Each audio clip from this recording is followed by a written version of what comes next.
በስመ አብ ወወልድ ወመንፈስ ቅዱስ አሐዱ አምላክ አሜን። ታኅሳስ 26 2018 በዕለተ ሰንበት በቅዳሴው ላይ የሚነበቡ ምንባባት የሚሰበክ ምስባክና የዕለቱ ቅዱስ ወንጌል ይህ ነው። በቅዳሴው ላይ የሚነበቡ ምንባባት አንደኛ ዲያቆን ወይም ገባሬ ሰናይ ዲያቆን የሐዋርያው የቅዱስ ጳውሎስ መልእክት ወደ ዕብራውያን ምዕራፍ 13 ከቁጥር 16 እስከ ፍጻሜ።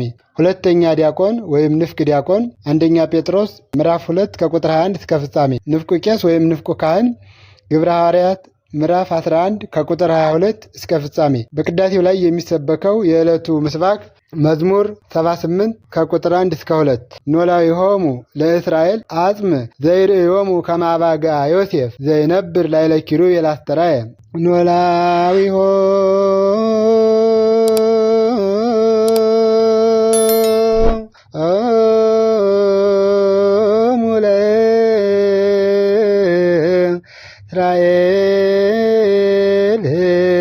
ለእስራኤል አጽም ዘይርእዮሙ ከመ አባግዓ ዮሴፍ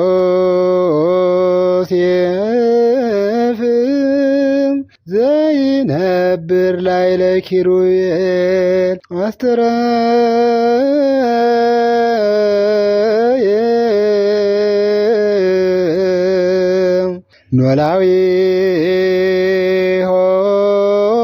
ኖላዊሆሙ ለእስራኤል አጽም ዘይርእዮሙ ከመ አባግዓ ዮሴፍ ዘይነብር ላዕለ ኪሩቤል አስተርአየ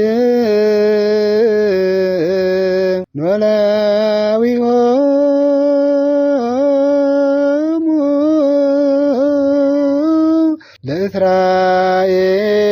ለእስራኤል አጽም ዘይርእዮሙ ከመ አባግዓ ዮሴፍ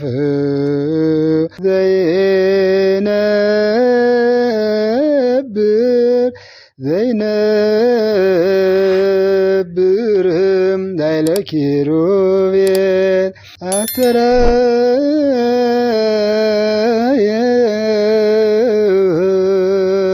ትርጉም ዮሴፍን እንደ መንጋ የምትመራ የእስራኤል ጠባቂ ሆይ አድምጥ፣ በኪሩቤል ላይ የምትቀመጥ ተገለጥ። መዝሙር 79 ከቁጥር 1።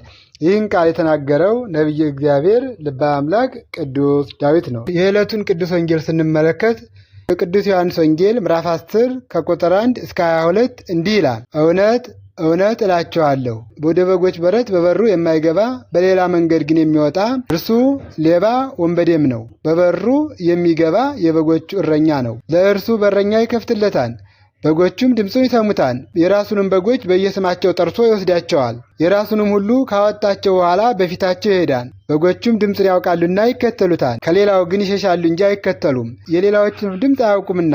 ኢየሱስ ይህን ምሳሌ ነገራቸው፣ እነርሱ ግን የነገራቸው ምን እንደሆነ አላስተዋሉም። ኢየሱስም ደግሞ አላቸው፣ እውነት እውነት እላችኋለሁ እኔ የበጎች በር ነኝ። ከእኔ በፊት የመጡ ሁሉ ሌባዎችና ወንበዴዎች ናቸው፣ ዳሩ ግን በጎቹ አልሰሟቸውም።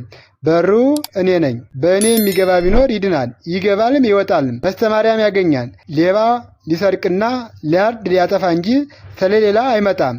እኔ ሕይወት እንዲሆንላቸው እንዲበዛላቸውም መጣሁ። መልካም እረኛ እኔ ነኝ። መልካም እረኛ ነፍሱን ስለ በጎቹ ያኖራል።